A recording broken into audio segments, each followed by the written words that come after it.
AudioJungle. I am Bas Alblas. I'm the CEO of Lemmes & Meyer, and I'm in the food business for more than 30 years.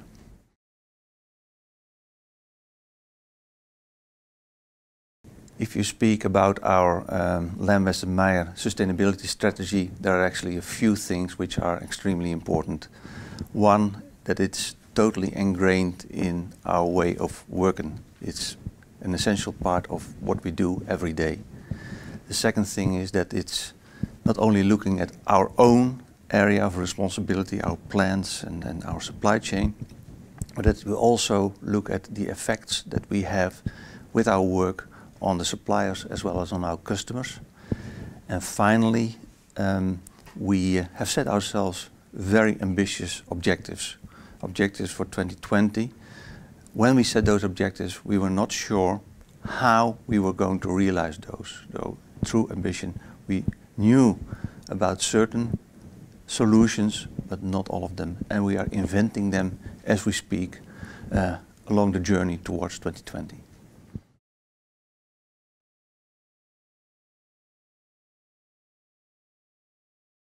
The imperative for our sustainability strategy as part of our business comes actually from two angles.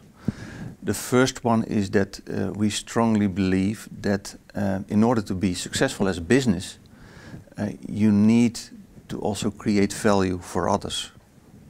That's our shareholders, but also for our people, for our customers, for our suppliers. So creating shared value, which is also the word which is actually encapsulating our sustainability strategy, is one.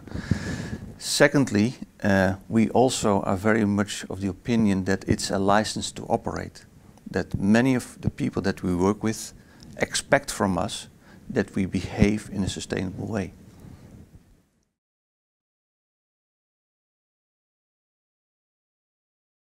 A couple of years ago we developed our sustainability strategy, and we actually have chosen our Sustainable 6, so the 6 key areas where we will focus upon. And we've chosen them again for two reasons. One is that they have to be relevant. So to be sure that the things we are doing have a relevance is an important criterion. The other one is that we also need to have an impact. So the combination of relevance and the impact that we can make as a company have led us to choose the Sustainable 6 as they are now in our sustainability strategy.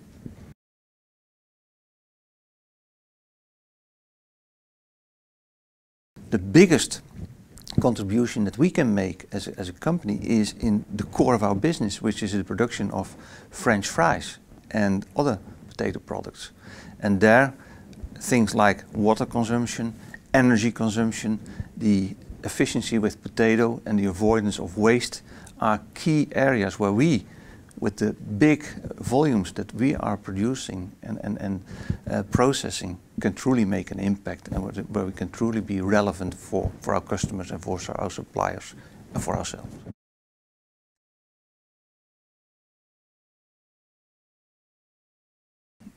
Looking at our Sustainable 6, we can conclude that 2 years down the road they are still very relevant, and that we're also progressing well. So in my view, we are well on our way with our Sustainable 6.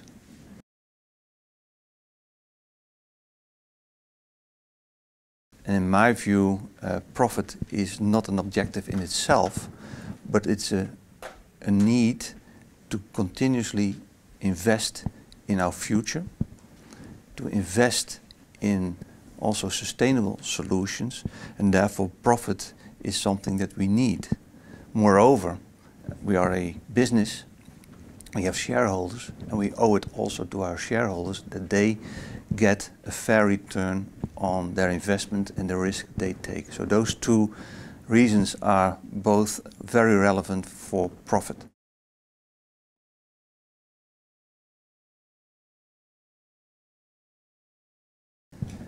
We strongly believe in partnerships in our business, and also in implementing our sustainability strategy, partnerships play a vital role. Our company in itself is built upon partnerships. We have two partners that are the shareholders of our company.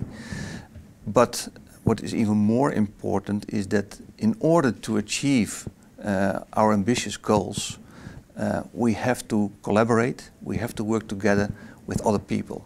So we have to partner, we have to work together with our customers, we have to work with our suppliers in order to make sure that in the end, the effect of all of our work is in the end also reaching the objectives that we've set out. So in this case, 1 and 1 should be more than 2.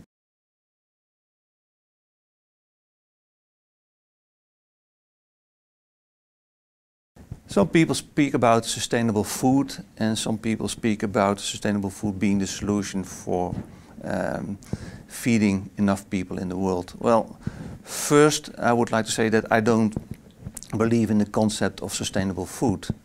I strongly believe, however, in the way that we produce food, and that can be done in a much more sustainable way. And that's what Lamb Weston Meijer is aiming for and working on day in, day out.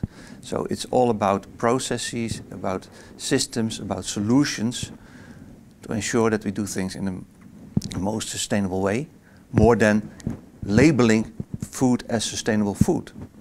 Having said all of this, I'm also very strongly convinced about the fact that in order to feed the 9 billion people in the next 2 decades, we need to produce food in a sustainable way and not just squeezing the earth and misusing too much water, energy or materials such as potatoes. And therefore I do believe that sustainability as such can be one of the solutions for supplying enough food to a growing population. And I do believe that potatoes can play a very important role in that.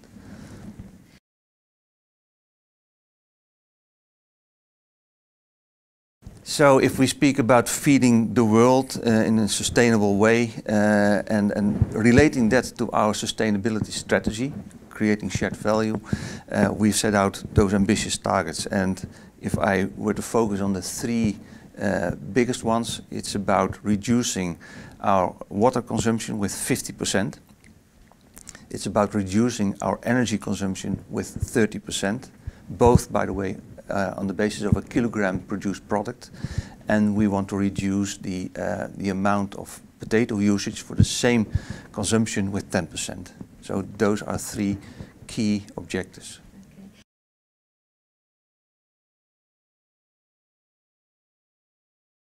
Yes, well, there are many examples to mention, and in this case I do believe it's the build-up of many of those small initiatives that can help to reach the 10% reduction on potato.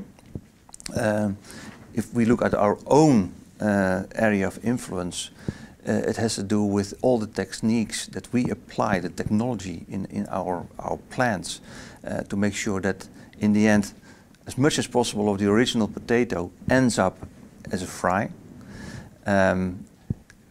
If I look a little bit further down the supply chain, for instance with our suppliers, we're working hard with our farmers to get the best practices in place so that also on the field we don't lose potatoes.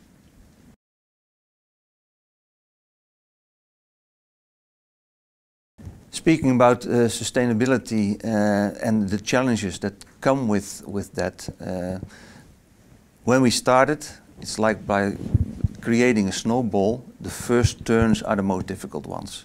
So getting the program running in a much more, I would say, conscious way than ever before, that was a big challenge. And I'm extremely happy that now, after a couple of years, we really show great progress and that many of our people are actually participating and contributing to those initiatives.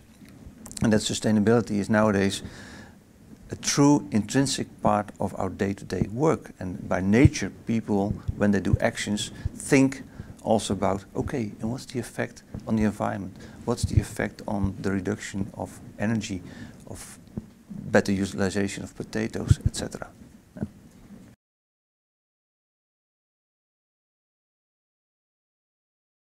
Well, when I joined the company 5 years ago, I was confronted with an interesting example in the area of water.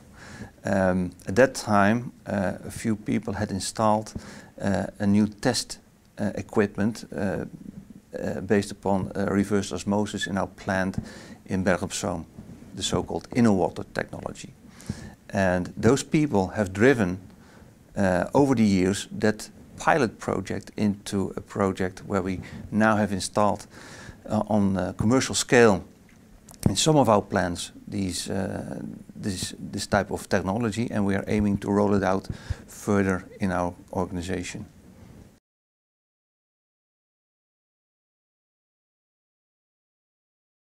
If I look back now over the last couple of years and ask myself the question, am I happy and satisfied with the results that we have achieved? My answer is yes, throughout yes. We are well on track. There's still quite a challenge for the next years to come, that's also true. But like with everything, the first steps are usually the most difficult. I just spoke about that. And if I then look at the results that we have achieved, we're very well on track.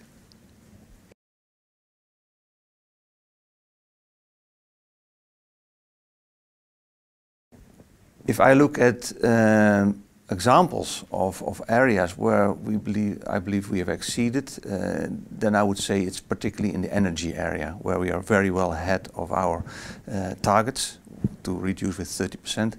And here, I would say an interesting example is not necessarily in our plants, where a lot of good work is being done by the reuse of energy, etc. But I would like to give an example of our logistics people, where we are reducing the amount of CO2 that is being exposed to the environment by introduction of the so-called long vehicles. So we have more kilograms per kilometer. The fact that we are moving away from transport over the road to water or train, which will also helps a lot. So these are examples from other parts of the company that truly help to fill in our sustainability objectives.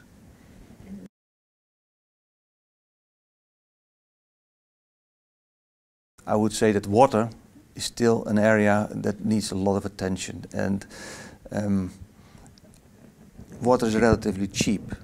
We don't have to pay much, and I'm not the person to advocate that we should pay more for water. But nevertheless, if you look at the techniques, the technology that can help to reduce the water usage, then the payback in terms of economical sense is not so huge anymore. So it's really a challenge to keep on track, to continue to invest, despite the fact that sometimes the payback is not as what we wish it to be.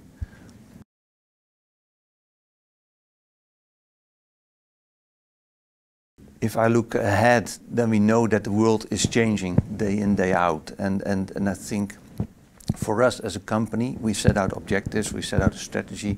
We also have the flexibility to cope with changes in our environment. And things like biodiversity, which become really prominent, are items that we have to encapsulate into our plans and also use to the benefit.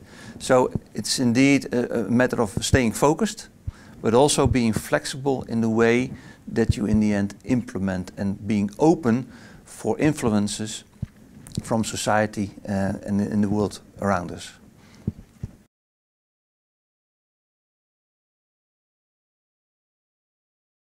When I think about the years to come and the challenges that we have as a company in the area of sustainability, for me it's actually one.